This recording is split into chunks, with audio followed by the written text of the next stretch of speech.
I need to laugh, and when the sun is out, I got something I can laugh about. There's nothing quite like a nice cup of tea. Nothing like it at all, Pete. The beverage of queens. Cheers. How many sugars would you like? 8. Milk? Partially. Partially? I'm on a diet, Pete. But it's Christmas. Oh, all right, more milk then.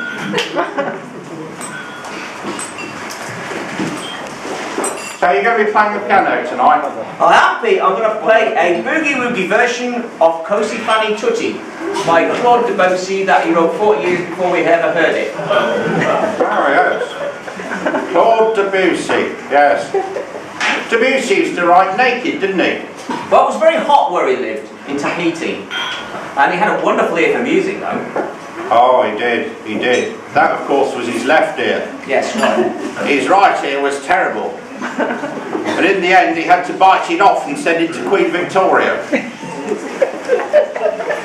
Yeah, it's a very sad story, Pete. And by return, she sent him a box of used tennis balls and a note saying, "We are not amused." Wonderful sense of humour. Tell me then, I notice you've been playing more and more piano. Is there any purpose to this? Why are you playing the piano? Oh, yes, Pete. I want to break into show business and pull a few birds. A bit like that Justin Timber yard. I thought I could start with a really good song like Bye Bye Billy Bumblebee.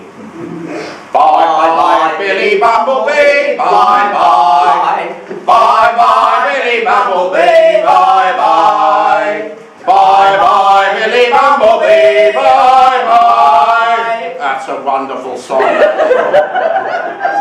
Wonderful song. Have you thought of performing in the folk idiom, Dud? Well, it's very popular these days, Pete. Well, indeed, it gives you a chance to deal with your angst. That's true. I like protest songs. I mean, I like to look at the lunacy of the politicians and the elite. Look at that Mr. Ben Bernanke printing $85 billion every single month. Yeah, well, you do go on about that a bit, Pete. I know I do. But anyway, I suppose if you think about it like that, it's pretty lunatic, isn't it? It's absolute lunacy. Do you remember I got so wound up about it? I wrote a song about it, an angry song. The angry song, I remember. An angry song. Sing it. I'll sing the angry song. Sing it. Come off it, Ben Bernanke! We don't want no more hanky-panky! Stop your money printing lunacy! Oil drivers on to bankruptcy! He's 9'1". And he's 5'3". He plays for Spurs. Does he? Yeah, inside leg. I didn't know that. Yeah, he does, really, yeah. You know that Michael Bubble? I do. He makes 25 quid a night singing stuff like that. Blimey. Yeah. But you know, Dad, if you're going to get into the strange and ephemeral world of show business, you need to beware of your values. Is that right? It's right, because it's a strange and artificial world out there in show business, and behind the glitter and the glamour lies the heartbreak. Behind the happy mask of the clown lurks the tear of tragedy. The tear of tragedy. That's absolutely right. It's a strange and artificial world. Take, for example, Kirk Douglas. Yes, I remember. Well, if I said to you, Kirk Douglas, what's the first thing you think? Dimple. Dimple is what springs to your mind. No, it springs to my chin. Well, yes, I suppose so. So, tell me, what do you think that dimple is? A dimple? No, it's not. It's in fact a wart. No, it's a dimple that goes in. Ah, it was a wart and it comes out, but in Hollywood, they photograph it in double reverse negative. And it goes in. It's the same as his nose. They did the same with his nose because his nose went in. You mean he's got an ingrown nose?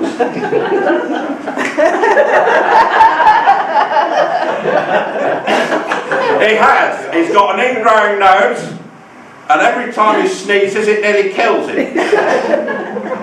Well, it's the same with that Torville and Dean, you know. They couldn't skate a note. What they used to do, they used to stand on one leg, and then revolve the ice rink underneath them to the tune of Brambles Ballroom. It's the only way they could substitute the reality. Yeah, they had lovely smiles though, Pete. Well, actually they didn't. They had horrible smiles. So what the BBC did is they substituted the smiles of Sonny and Cher and dubbed them on. Well, that's strange, Pete, because I never liked Sonny's smile, but it looked lovely on Dean. Lovely on Dean, lousy on Sonny. That's show business. Yeah. I suppose another example is Daniel Craig, whose chest is played by Cameron Diaz. And beautifully played at that, I might add. Yeah. Yeah, but if you're going to go into show business, Dud, Yeah. you need a catchy name. Have you thought what you're going to call yourself? Yep, Brad Pitt. Well, that's a very nice name, and it's got quite a ring to it. But my concern is I think somebody else has already started using it. Really? Who's that then? I don't know, it's on the tip of my tongue.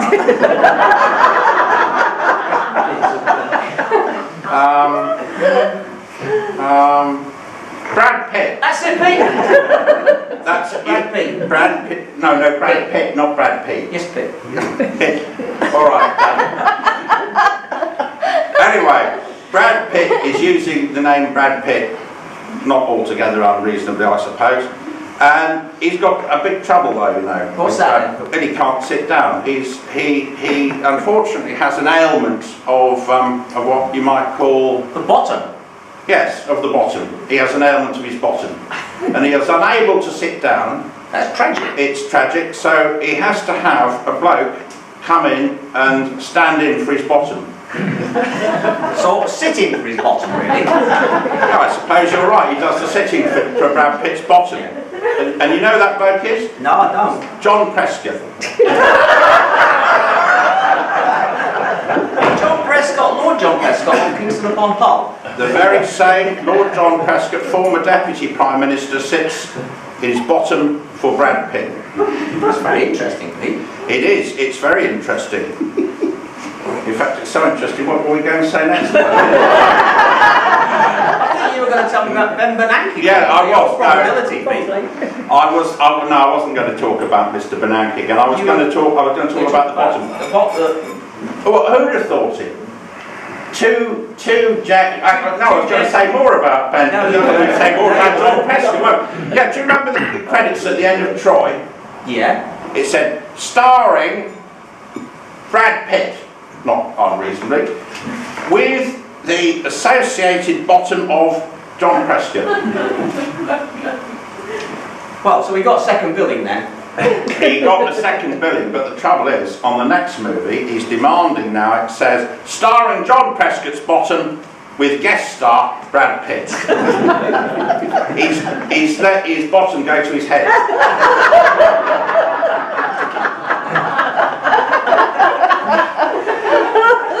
That's a terrible thing to have to happen. It is. Who'd have thought that two Jags Prescott would end up being an international celebrity bottom? Indeed. What's the world coming to? I know, that's one cheek for each Jag.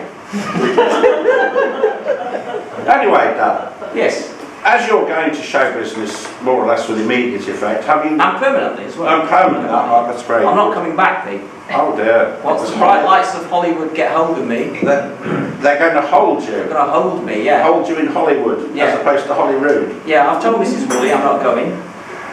Have you? Yeah, What but did I've lied to her. You lied to Mrs. I've Woolley. lied to Mrs. Woolley. I'm ashamed, Pete. Oh dear.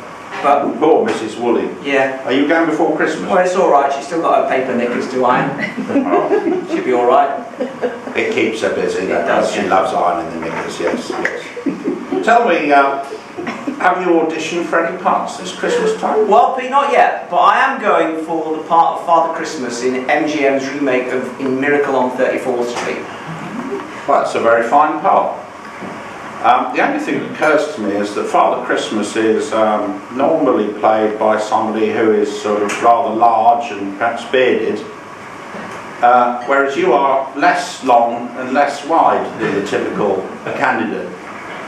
But you'd make a lovely elf. I don't want to be an elf, Pete. I feel in the role of Father Christmas I could bring some new dimension to it. Well, I suppose Dickie Attenborough is not that long, although he is quite wide. And he made a very good Father Christmas. No, Pete. He really was Father Christmas. No, Dad, I think you're confusing what happened on the film with the plot of the film. No, he proved it in court. He really is Saint Michael. St. Michael. Yeah, it said on his underpants.